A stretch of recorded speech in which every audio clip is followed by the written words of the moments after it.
உங்களை யாராவது அவமானப்படுத்தும் போது கோபம் வருகிறதா? அப்படியென்றால் நீங்கள் இன்னும் ஒரு வெற்றுப் படகை துரத்திக் கொண்டிருக்கிறீர்கள் என்று அர்த்தம். ஒரு ஊரில் ஒரு துறவி இருந்தார். அவரை யார் எப்படி அவமானப்படுத்தினாலும் கோபமே வராது. அந்த ரகசியத்தை அறிந்து கொள்வதில் ஒரு சிஷ்யருக்கு மிகுந்த ஆர்வம்.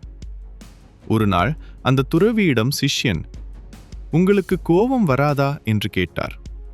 அதற்கு அந்த துறவி, ஓர் ஏரியில் காலியான படகில் அமர்ந்து தியானம் செய்வது என் வழக்கம்.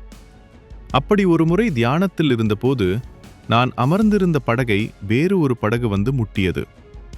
இப்படி அஜாக்கிரதையாக முட்டிவிட்டது யார் என்று கோபமாக கண்களை திறந்து பார்த்தால் அது வெற்றுப் படகு. காற்றுக்கு அசைந்து அசைந்து வந்து மோதியிருக்கிறது. என் கோபத்தினை அந்த வெற்றுப் படகிடம் காட்டி என்ன பயன்? யாராவது என்னை கோபப்படுத்தும் போது இதுதான் என் நினைவுக்கு வரும். இதுவும் வெற்றுப் படகுதான் என்று அமைதியாகி விடுவேன்.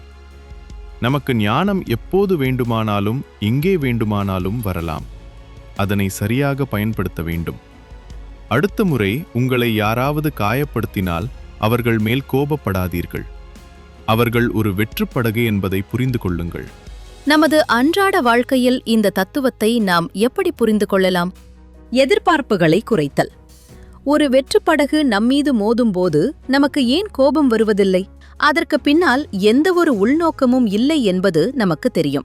அதேபோல நம்மை யாராவது காயப்படுத்தும் போது அவர்கள் தங்களின் அறியாமை, பொறாமை அல்லது சூழ்நிலை காரணமாக அப்படி செய்கிறார்கள் என்பதை புரிந்து கொண்டால் நம் கோபம் மறைந்துவிடும். சுய கட்டுப்பாடு. மறுமுனையில் இருப்பவர் வெற்றுப் படகோ அல்லது சத்தமிடும் படகோ நம்முடைய அமைதியை குலைக்கும் உரிமையை நாம் யாருக்கும் தரக்கூடாது. கோபம் என்பது அடுத்தவர்கள் செய்யும் தவறுக்கு நமக்கு நாமே கொடுத்து கொள்ளும் தண்டனை. கடந்து செல்லுதல்.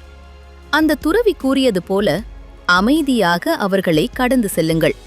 காயப்படுத்தும் வார்த்தைகளுக்கு பதில் பேசிக் கொண்டிருப்பது நகராத ஒரு வெற்றுப்படகை நாமே பிடித்துக்கொண்டு நிற்பதற்கு சமம். இந்த கதையை வாசித்த பிறகு உங்களை யாராவது கோபப்படுத்திய பழைய சம்பவத்தை நினைத்து பார்க்கும்போது இப்போது அது ஒரு வெற்றுப்படகாக தோன்றுகிறதா? ஒரு சிறிய இறுதிச் செய்தி. வாழ்க்கை என்பது ஒரு ஏரி போன்றது. அதில் பல வெற்றுப்படகுகள் நம்மீது மோதத்தான் செய்யும். ஆனால் நம்முடைய மன அமைதி என்னும் துடுப்பை நாம் ஒருபோதும் இழந்துவிடக்கூடாது. கதை உங்களுக்கு பிடித்திருந்தால் மறக்காம லைக் பண்ணுங்க, உங்க நண்பர்களுக்கு ஷேர் பண்ணுங்க. அப்படியே நம்ம சேனலையும் சப்ஸ்கிரைப் பண்ணிடுங்க. நன்றி.